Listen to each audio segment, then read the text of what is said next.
اور کئی لوگوں کا گھر میں رویہ یہ ہوتا ہے، وہ گھر میں انٹر ہوتے ہیں اور خاموشی ہو جاتی ہے، ایک روب ہوتا ہے. لیکن کئی لوگ ڈانٹتے بھی نہیں ہیں، کچھ بھی نہیں کرتے، لیکن لوگ ان کی عزت کرتے ہیں. اس شخص نے جو کشتی بنائی ہے، اس نے خدا کے آنر کے اندر بنائی ہے، خدا کی عزت کے اندر بنائی ہے. خدا اصل میں ہم سے یہ نہیں چاہتا کہ ہم تھر تھراتے ہوئے اور ڈرتے اور کانپتے ہوئے اس کے حضور آئیں، بلکہ ہم اس کا خوف مانتے ہوئے، اس کی عزت کرتے ہوئے اس کے حضور میں آئیں اور اس کے کلام کو عزت کی نگاہ سے دیکھیں کہ یہ اس کا کلام ہے. ایک خوف یہ ہے جو ابلیس کی وجہ سے آتا ہے، ایک خوف وہ ہے جو خدا کی عزت کی وجہ سے ہمارے دل کے اندر ہوتا ہے، خدا کے آنر کے لیے ہوتا ہے ہمارے دل کے اندر، کہ وہ خدا ہے، اس نے ہمارے گناہوں کو معاف کر دیا ہے، اس نے ہمارا کفارہ دیا ہے، اس نے ہمیں گناہ سے چھڑا لیا ہے، اس لیے ہم اس کو خدا مانتے ہوئے اس کی عزت کرتے ہیں، عاجزی کے ساتھ اس کے حضور جاتے ہیں، سنوا ہونے کے لیے اس کے حضور میں جاتے ہیں، اپنے مسائل کو لے کر اس کے حضور میں جاتے ہیں، اس کی عزت کرتے ہیں، اس کا آنر کرتے ہیں. نوح نے یہی کیا تھا، اس نے خدا کی عزت کرتے ہوئے، لوگوں کی باتوں کی پرواہ نہ کرتے ہوئے اس نے کشتی بنانی شروع کر. ایماندار ہوتے ہوئے میرے عزیزو ہم نے خدا کا آنر کرنا سیکھنا. کلام کے اندر لکھا ہے کہ جو میری عزت کرتے ہیں میں ان کی عزت کروں.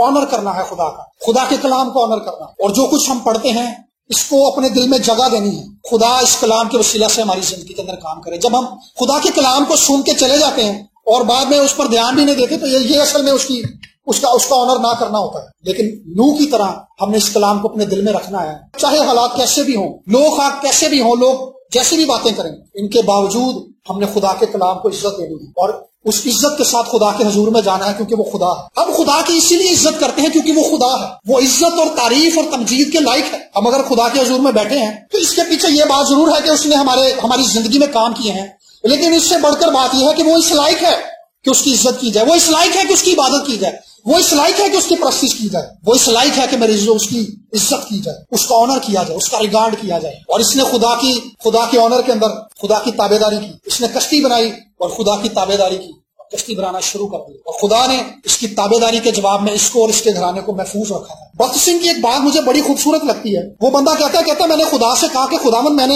کیرلا سے لے کر کراچی تک میں پیدل آیا ہوں. کیرلا انڈیا کے دوسرے کونے میں ہے اور کراچی پاکستان میں. کہتا میں نے کہا خداوند میں کیرلا سے کراچی پیدل آیا ہوں لیکن میری خدمت کے اندر پھل نہیں ہے. کہتا خدا نے مجھے کہا تو نے میرے کہنے پہ یہ سارا کیا، تو نے تو اپنی مرضی سے کیا. کہہ رہا پھر میں نے کہا خداوند آج کے بعد جو تو کہے گا نا میں وہی کروں گا، تو جہاں کہے گا میں وہیں جاؤں گا. اور ایسا ہی ہوا. وہ شخص صرف دعا میں بیٹھتا تھا، کلام پڑھتا تھا، اور خدا اسے جہاں کہتا تھا، جس گاؤں کے اندر کہتا تھا، وہ وہیں منادی کے لیے جاتا تھا. اور خدا نے عجیب طور سے اس زمین پر اس شخص کو استعمال کیا، اور خدا نے لوگوں کی حالت کو بدل دیا، لوگوں کی سوچوں کو اس کی خدمت میں بدل دیا، گھرانوں کی حالت کو بدل دیا، کیونکہ اس شخص نے خدا کے کلام کو قبول کیا تھا، خدا کی عزت کی تھی اس نے، اور خدا کے کلام کی تابعداری کی تھی. اس کی تابعداری کے جواب کے اندر خدا نے گھرانوں کو بحال کر دیا. میرے عزیزو ہم جتنے یہاں پر ہیں یا جتنے میری آواز سن رہے ہیں، خدا کی تابعداری کرنے میں ہی سلامتی ہے، خدا کے کلام کو قبول کرنے میں ہی سلامتی ہے. اور رابرٹس کہتا ہے کہ خدا نے جب مجھ سے کہا نا، خدا نے مجھے ایک دن کہا کہ تو باہر نکل اپنے گھر سے. خدا نے مجھے زمین دکھائی. کہہ رہا خدا 264 ایکڑ زمین تھی. کہتا خدا نے کہا کہ یہ ساری زمین میں تجھے دے دوں گا اور یہاں پر تو نے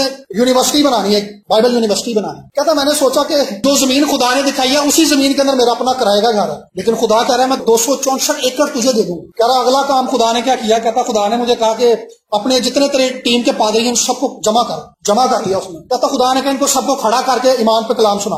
جیسے وہ بندہ کلام سنا کے فارغ ہوا ہے، ان سب کے اندر یہ ایمان تھا کہ خدا انہیں وہ زمین دے دے گا، اور خدا نے انہیں وہ زمین دے دی تھی کیونکہ اس شخص نے خدا کی تابعداری کی تھی. اور اس یونیورسٹی سے دنیا کے بڑے خادم پیدا ہوئے. اس زمانے کے اندر بھی خدا نے اس کی تابعداری کے جواب میں لوگوں کی زندگی کے اندر، کلیسیاؤں کے اندر اور گھرانوں کے اندر کام کیا کیونکہ اس شخص نے خدا کی تابعداری کی. میرے عزیزو آج بھی کوئی بھی شخص جو خدا کی تابعداری کرنے کے لیے اپنے آپ کو پیش کر دیتا ہے، خدا اس اکیلے شخص کے وسیلہ سے گھرانوں اور قوموں کی حالت بدل دیتا ہے. کہتا ہے کہ میری ماں نے مجھے ایک ہی بات کہی تھی کہ بیٹا خدا کو obey کرنا، خدا کی تابعداری کرنا، جو کلام خدا تجھ سے کر دے اس سے ہلنا نہ. اور اس کی اپنی زندگی کے اندر یہ بات ظاہر نظر آتی ہے کہ واقعی جو خدا نے اس سے کہا تھا وہ اس کو کر کے زمین سے گیا. اور ایک کامیاب مسیحی زندگی بھی یہی ہے کہ ہم اپنی زندگی کے اندر اس مقصد کو پورا کر لیں جو خدا نے ہماری زندگی کے اندر رکھا ہے.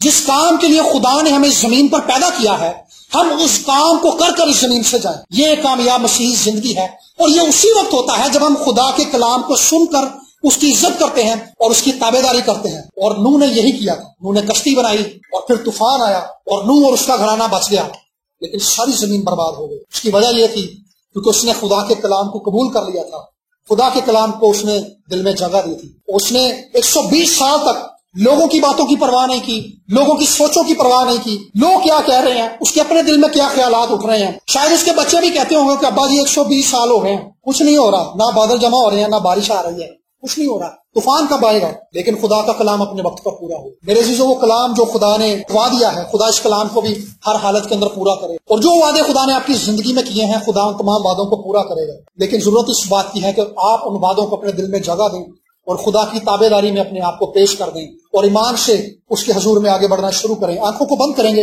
اور میں پاسٹر شہزاد سے گزارش کروں گا کہ وہ دعا میں رہنمائی کریں۔ ہاللویہ۔